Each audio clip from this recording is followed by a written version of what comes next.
So as jy al weet, jy kry reg aan die begin van die week jou regsadvies van Burden Swart en Botha Prokureurs net hier op Groot FM 90.5 en Burden Swart en Botha Prokureurs gesels elke maandag oor verskeie regskwessies.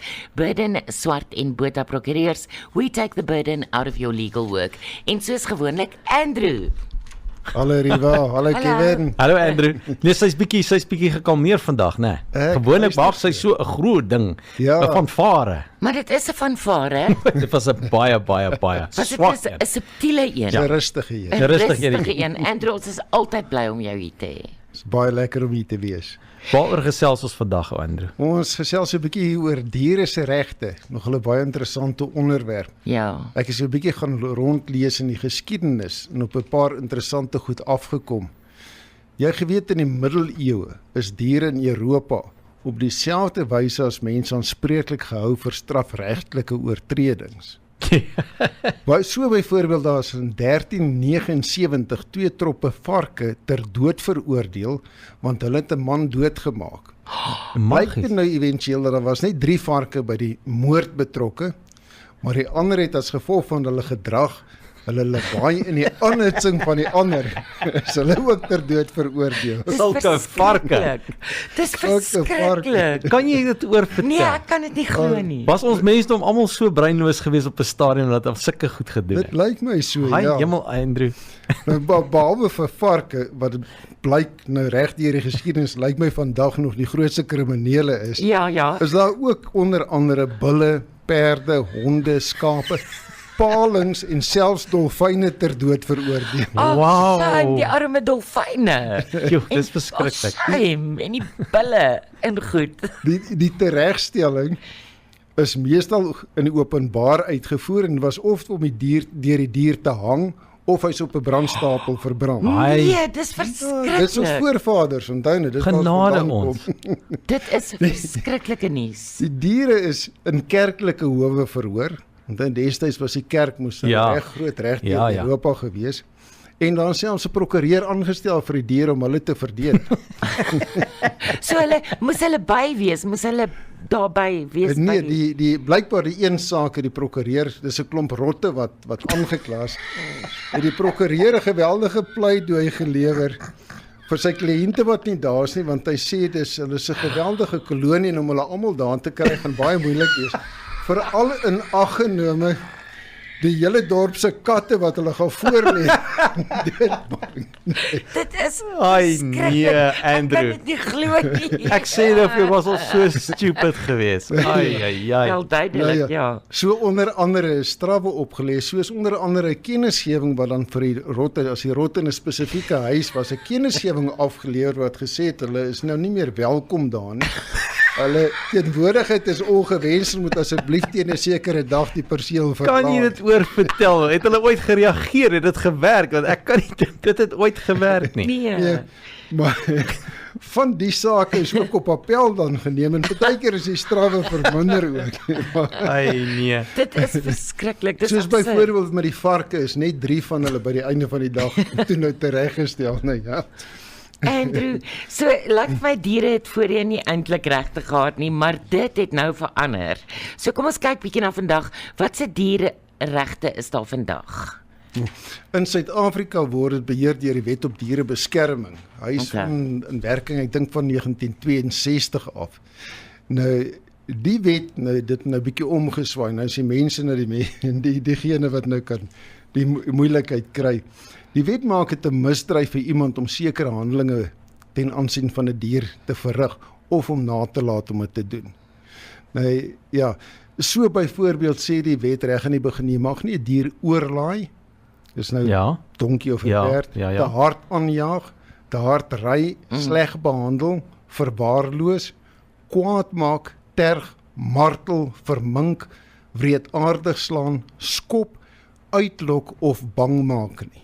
Nou dit lyk die uitlok en bang maak, nou begin ons gaan na die emosionele welstand van die dier toe, wat baie interessant is. Die Engelse term wat gebruik word in die wet is goad or terrifies. Ja. Okay. Dis 'n kriminele oortreding vir jou om dit met 'n dier te doen.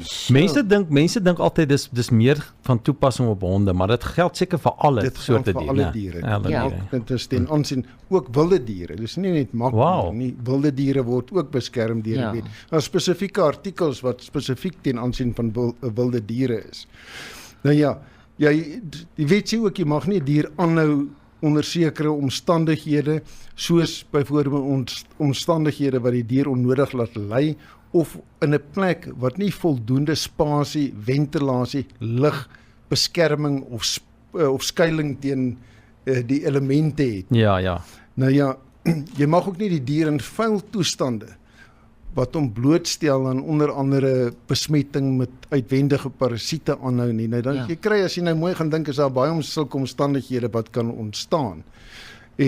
Maar wat baie interessant is van die wet sê dat jy mag dit nie doen nie, maar verder gaan die wet en sê dat enige persoon wat 'n dier sou aanhou, of 'n persoon wat versuim om as hy so 'n dier teekom, veeartseny of ander mediese behandeling te gee, as hy daartoe in staat is, of versuim om so 'n dier wat erg ly van kant te maak of te laat maak, wat die dier so beseer of siek is, dat om te laat lewe onnodig wreed is en onnodige lyding sal meebring, is ook aan 'n misdryf verskuldig. Sure.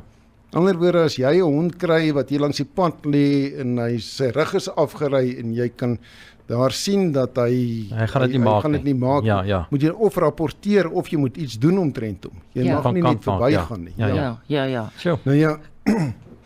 Wel, dis nou vakansieseisoen en dis 'n goeie tyd om hieroor te praat. So in die vakansie, wat gebeur as ek dalk vermoed dat daar 'n moontlikheid van dieremishandeling het sy deur bure of familielede plaasvind? Ja, kyk, ons het ten einde bietjie navorsing daaroor te doen. Daar's niks wat dit voorskryf, maar het ons bietjie rondgeskakel en toe by 'n sekere Jacques wat inspekteur is van Wetnose uitgekom. Nou hy het nogal vir ons 'n redelike goeie advies gesê. Hy sê bel vir Wetnose. Hulle is die grootste nie-doodskuiling wat bestaan op die oomblik. Hulle maak nie die diere dood nie. Hulle versorg die dier.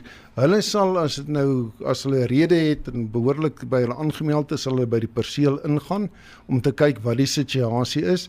As dit nodig is, sal die dier verwyder en hulle sal ook 'n kennisgewing los om te sê, luister, ons het die dier gekry onder hierdie omstandighede, en as dit net 'n saak is waar die dier alleenig is, hulle kry ook die hulp van die metropolisie in, dan sal die metropolisie kry die dier, dan sal die metropolisie ook die dier na hulle toe vat, en hulle sal dan die dier aanhou vir tot 30 dae, en of tot die gesin terug is en dan nou weer die dier kan kry, hulle los die kennisgewings daar ensovoorts.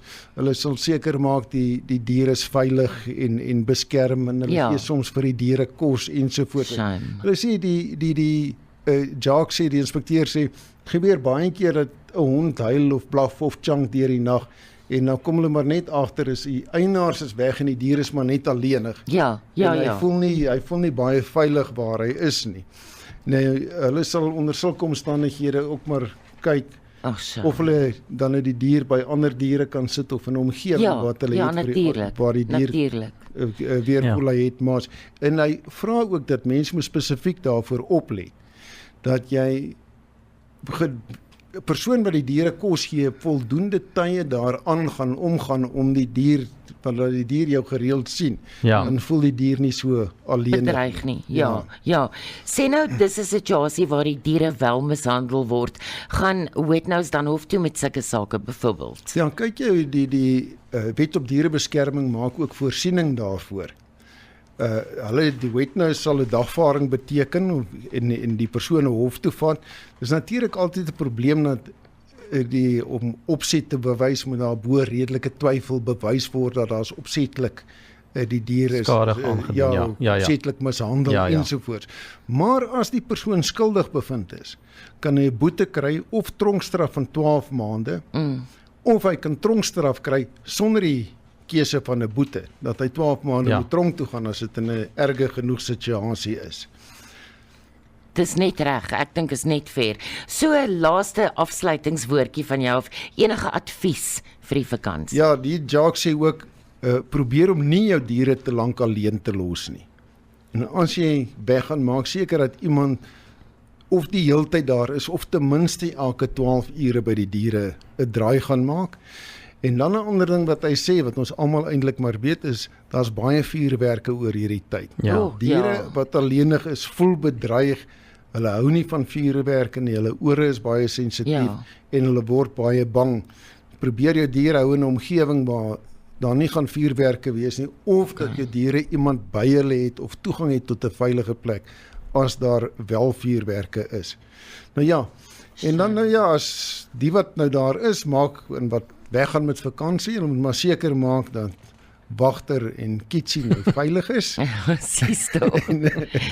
En ek is nou nie volgende week hier nie. Ek gaan self met vakansie. My klomp diere word ook behoorlik versorg. Ja. Iemand by hulle bly wat nou lekker is. Ek dink dit is op die einde van die dag die beste. Kry iemand wat dalk na hulle kan kyk in hulle milieu waar hulle gewoond is. En selfs as iemand in jou in jou huis, veral as jy 'n kat het, né? Want wat maak jy met 'n kat?